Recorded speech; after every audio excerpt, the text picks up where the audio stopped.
Hello, I'm David Miller. I'm a host of Next Generation Assessment Web Bites with Tammie Cumming, and I am also the director of the School of Human Development and Organizational Studies at the University of Florida, and a professor in research and evaluation methods.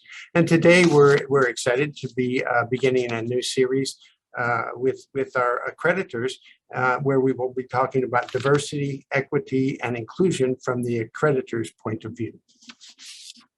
Hi, everyone, and thank you, David. I'm Tammie Cumming. I'm the Associate Provost and Assistant Vice President for Institutional Effectiveness at the Brooklyn College of the City University of New York. And it is my pleasure to welcome Dr. Sonny Ramaswamy, the President of the Northwest Commission on Colleges and Universities. We're so happy to have you here today. Good morning. So wonderful to be here. Thank you so much. All right. Well, today I thought we'd start with the first question is basically a question about when we think about the Northwest Commission on Colleges and Universities. We were wondering if they had how they are addressing diversity, equity, and inclusion, and is this a substantial change that has recently happened in your accreditation standards? So again, good morning, and Dr. Miller and Dr. Cumming. So wonderful to see you again, and to have this a critically important conversation about equity and diversity and inclusion, all these things that are going on in the context of who we are as a nation as well. And in many, many states across America, there has been a pushback on these efforts. And in fact, there are now legislative bills that have been passed in several states that prevent our institutions from engaging in these sorts of efforts as well. So this is really concerning. But in response to your question, I want to start off by really providing a context at a higher, much higher level. It starts, of course, with the federal government. The United States government says very clearly that any organization, any institution, there are certain rules of engagement. And these rules of engagement include issues related to affirmative action, equal employment opportunities, and the requirement that has been placed, not just by laws passed by Congress and executive orders of various presidents over the last many decades, but also there's case law. The Supreme Court has stated unequivocally that that institutions, including academic institutions like the University of Florida, Brooklyn College, and all the others, must adhere to these requirements that the federal government has in regards to diversity and equity and inclusion as well. So it really emanates from the federal government. Okay. Now, state governments, as you know, also have their own laws and regulations and things like that, including the states where we're seeing in the recent past, in the last 6 months, 10 months or so, this effort to push back on these efforts related to equity and diversity and things like that. Even those states themselves have laws that require public entities and private entities as well to make sure that they're adhering to the requirements of the state laws as well. And certainly many local communities and local jurisdictions have similar laws as well. So that's where it all emanates from. And so as the Northwest Commission on Colleges and Universities, as the accreditor, as you know, we are authorized by the Department of Education, the United States Department of Education, to accredit institutions. So we have that authority vested in us. And so we take our Bible, the Code of Federal Regulations, CFR 34, Part 602A, and we take that and interpret that and then apply it in the form of standards and requirements to our and policies and procedures at our institutions. That's where it all comes from. And so very clearly, for example, the United States Department of Education requires all academic institutions that become eligible for, of their students becoming eligible for Pell Grants and other federal aid and things like that. Those institutions must submit annually data. And these data need to be disaggregated, right? Disaggregated based on race and gender and ethnicity and things of that nature as well. So there is that requirement, and institutions step up to providing those kinds of data as well to the federal government through the what we refer to as the IPEDS database. Okay. And so that, therein lies the sort of the nexus between the federal government, us as the accreditor, and certainly, of course, state regulatory bodies as well have a very significant role to play. So that's where all this comes from. Number one, we need to bear that in mind.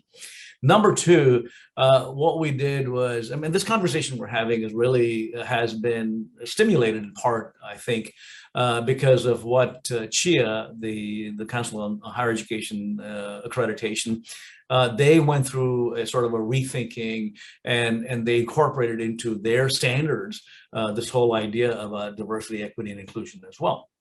And actually, we, as the Northeast Commission, going back a few years ago, very specifically back in 2018, we undertook an iterative process, listening sessions, conversations, written input, and things like that, on looking at our standards and requirements and policies, and what might we ought to be doing as we project out going, really well into the 21st century. And there was an overwhelming response on the part of our membership. By the way, we have over 160 members in our family of institutions. Overwhelming, when I say overwhelming, almost unanimous, the feedback that we received, that we must focus on issues related to equity. We must focus on issues related to closing equity gaps and things like that. And so that was incorporated, and through this iterative process, our standards were revised, our requirements were revised, and we revised all of our policies and procedures and things like that as well. So we're singularly focused on student success. That is our shtick. And along with that is closing equity gaps.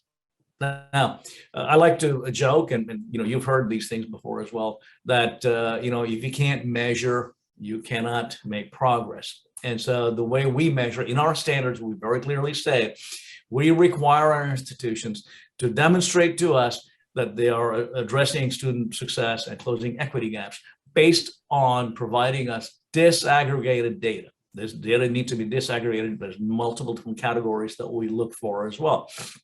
So that's already incorporated. And we've been doing it now. Actually, our standards and requirements were approved by again, overwhelmingly by our membership in August of 2019. It took an 18-month process for us to go through the revisions, and they were deployed as of January of 2020. And so that's the law right now as far as the Northeast Commission is concerned. So it's part of who we are in terms of this focus on diversity, equity, and inclusion as well. I want to stop there and see if you want to pursue these questions a little further, and we can dive a little bit deeper into what else are we doing along these lines. I think you're absolutely right that we are sort of somewhat tied by the federal rules and regulations and things. Do you think there is much flexibility in it, though, as how to operationalize that for the colleges and universities? Well, when it comes to federal law, no, it's law, and there's no flexibility per se. And what we try to do certainly is we, the Northeast Commission, also says, again, per the Code of Federal Regulations, right? Our Bible, the accreditation Bible from the federal government, that's derived from the Higher Education Act. We say that we honor the mission of the institution. Okay? So we've got a number of institutions that have a very different mission.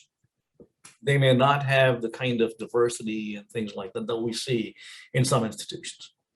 And what we do is we honor that mission, but we require them to yet go ahead and demonstrate to us what they're doing with their students. And the way we look at diversity and equity and things like that and inclusion is not just a focus on students that come from students of, in quotes, color, what we refer to as, in quotes, minority students and such, right? And these typically, one might think, they're African Americans, they're Hispanic Americans, they're Native Americans and Asian Americans, etc. Somebody, in quotes, that's non-white. What we've done actually as the Northeast Commission, we've taken a much more of a, for lack of a better term, I'm going to say it this way, a progressive approach, which is, in fact, in myself and from my own personal dictionary, I got rid of the word minority. I think to me it sounds pejorative. There's something wrong with this person who is a minority. And, I like to use more positive, words and things like that. So in our, efforts, what we say is these are students that come from underserved and underrepresented communities. It doesn't refer only to students that are Black or Hispanic or Latinx or Native American or whatever. It absolutely includes students that may be of, Caucasian descent, that come from rural communities, very poor communities, right? Even those students absolutely need to be provided the opportunities as well. I mean, imagine you've got an institution like in rural parts of Idaho, College of Southern Idaho, or maybe it's in Montana, some small college. And the students that come to that college, students that went to school, I'm talking about K through 12 school in those communities, did not have access to, AP, advanced placement classes and international baccalaureate and, laboratories to do hands-on learning and all that, right? Many of the teachers are hard pressed to be able to teach the latest, greatest. We've seen the disparities, with the pandemic, we've seen it's only been exacerbated as well. There's lack of connectivity and things like that, right? So they graduate, and often the students that come from those institutions have to be helped to make sure that they're going to be able to be successful in college as well. So they come from underserved communities as well. I mean, imagine, you and I would recognize, students coming from Appalachian coal country, for example. The schools don't have the kind of, phenomenal resources that the city schools like, like in Seattle, Washington, for example, have, or Portland, Oregon have as well. So what we've done is to frame it from that perspective. It also becomes much more palatable to individuals who are this negative, pushback that we've seen here in the recent past. It becomes a little bit more palatable to them that, it's not something that's special, that's a set aside. Look at all the lawsuits that we've got going on right now. That it's not a set aside for Blacks or Hispanics or whatever, that it is, really offers equal opportunity to everybody, right? And so if you look at, I love what the National Institutes of Health has done in their definition of creating a more equitable, inclusive approach to offering individuals opportunities for grants and educational opportunities and things like that. They came up with a brilliant approach, which is anybody that's been on school lunch programs. Okay, imagine that. Right? Students that come from poor communities, poor students that come, that are of African-American descent or whatever else. They come from poor communities. So it's the poverty that is also associated with an individual's ethnicity or race or whatever. This is a brilliant approach that the NIH uses that we've incorporated into our own thinking as well. So that's the approach that we use. And so, yes, there is no, federal law is, in quotes, immutable, right? Unless the law gets changed. So we have to interpret it, but we apply it, and we're going back to adhering to that mission of that institution and looking at the demographic makeup of that institution very carefully, using those kinds of data. And it's not just to check the box, okay, you got so many African Americans, so many Hispanics, yada, yada, yada, but rather it's this sort of an iterative process. My colleagues, my senior vice presidents who liaise with our institutions, they're in constant communication by telephone, by email, by Zoom, and actually visiting the campuses. Of course, in the last year plus, we've not done those physical visits to campuses, but we visit through this medium right here that we're talking in as well. So there should be no surprises. There's this, we adhere to this principle of supporting our institutions to achieve greatness in what they do. The singular focus, again, is the students and closing equity gaps. And so that equity gap is not just about a student coming from a poor background, African-American background or a Hispanic, Latinx background or whatever. It includes students that come from poor backgrounds as well. And so that's the approach that we use. That's really interesting. Well, stepping back just a moment. So the institution that I represent, Brooklyn College, is one of the most student bodies in the whole nation. And it's a huge agenda item, one of our top priorities, to make sure we're addressing and mining the data for differences, some gaps, and for underrepresented students. And it really caught my attention. I was at that CHIA town hall where they were discussing diversity, equity, and inclusion has always been embedded, but now they've pulled out, I believe it's its own standard, and accreditation organizations are really paying attention. It sounds like you were before that when your new standards went into effect in January 2020. But can you tell me a little bit about how institutions have reacted? You already said they were pretty positive about, they were on board with monitoring this. And in our context, we're not only looking at underrepresented minority students, but we're looking at gender, we're looking at people with disabilities, LGBTQ. So we're really trying to make sure that no one is disadvantaged. But what do you see as the impact moving forward as a result of this standard in your accreditation? Wow, an excellent question, Tammie, and observation and question as well. So going back to when our institutions voted, at that time, this is back in 2019, in the summer of 2019, we had, I believe, 156 institutions eligible to vote. Of those, everybody voted yes. One voted or one abstained, and two voted no. And later on, I discovered in a separate conversation with one of the individuals that voted no, there was a bit of a misinterpretation. And so they chose the wrong box, I guess, where they voted. And that happens to all of us too, as you know. So when I say overwhelmingly, that's the sort of a response it was. And everybody knew up front that we're going to be asking for disaggregated data. And this disaggregation that I referred to is ethnicity, gender, sexual preference. There's a whole series of things that we ask for, multiple different components. And we look at data in relation to enrollment and retention and graduation, all broken down by those, disaggregated. And it was voted in, including, by our faith-based institutions and others as well. And so there is that acceptance that, by the vote and now by the adherence to the standards and the requirements and the policies and things like that, that they agreed with that. And so they're, putting their money where their mouth is, in quotes.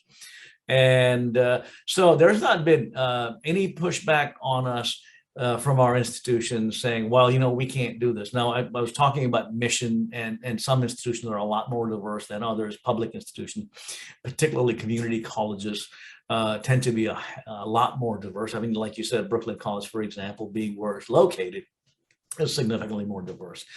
And so if you look at, Washington State as in quotes, an exemplar for our member states, Seattle is very different from out in, other parts of central Washington and eastern Washington and all that. Although even within those communities, like Yakima, Washington, we've got, because of the agricultural enterprise, and we have children of people that work in those agricultural enterprises who tend to be predominantly from, for lack of a better term, south of the border. They are of, Latinx descent, Hispanic descent, et cetera. So you see that sort of a very significant levels of diversity as well. Now, tribal colleges, in contrast, end up being predominantly students that come from tribal backgrounds. They also do cater to non-tribal students as well.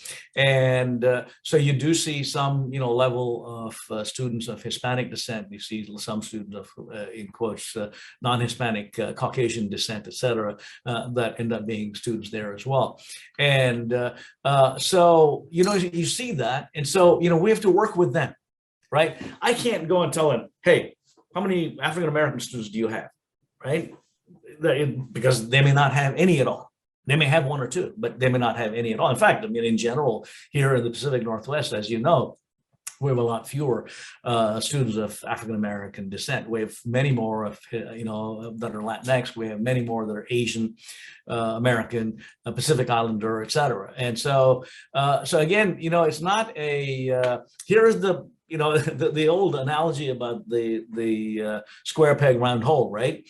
And we're only going to have this. This is the only way we're going to measure it, and that's what you're going to adhere to, and all that. So again, what I'm talking about really is use your you got the expectations, and then you just don't go in blindly saying, are you meeting the expectation or not, but really take the context of that institution, the ground reality, the truth that they've got, right? That's that mission that I'm talking about as well. And so incorporate that. Therefore, this liaising that my colleagues do is a critically important part, that they spend a lot of time on every day. They spend a lot of time liaising with their institutions. It's not like we go in and touch them once every 7 years and say, adios, I'm never going to see you again for another 7 years. No, there's an incredible amount of engagement that they've got.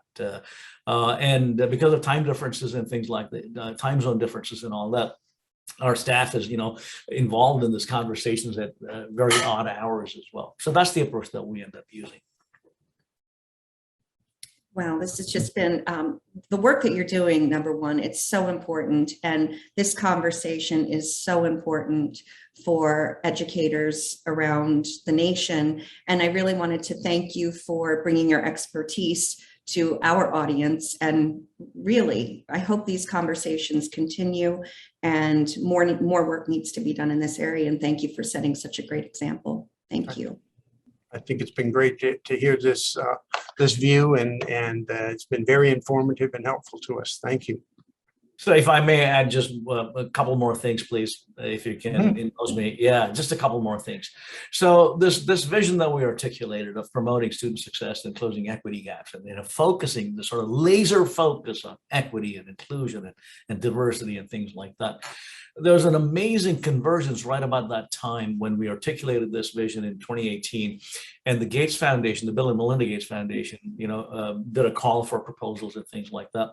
Out of nearly 2,000 initial applicants, they selected a dozen of us, including the Northwest Commission, the only accreditor that was selected.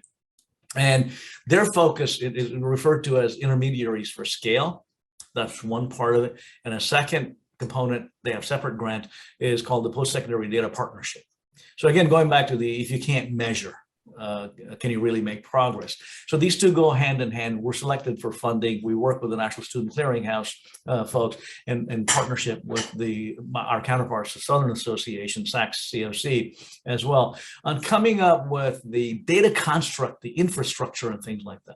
And the Gates Foundation's Intermediaries for Scale is really focused on how do you scale up this effort to create opportunities for student success and things like that, and closing equity gaps, right? Really, really singularly focused.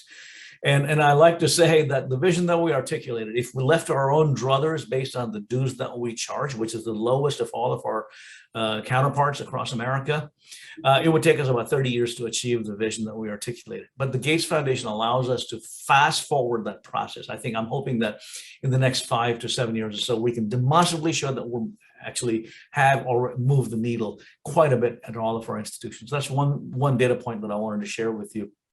Second data point is we provide a lot of workshops and training sessions to our institutions constantly. And again, based on surveys and things that we do constantly, and the focus on equity and diversity and inclusion, including this efforts related to critical race theory and the conversations we are having across America.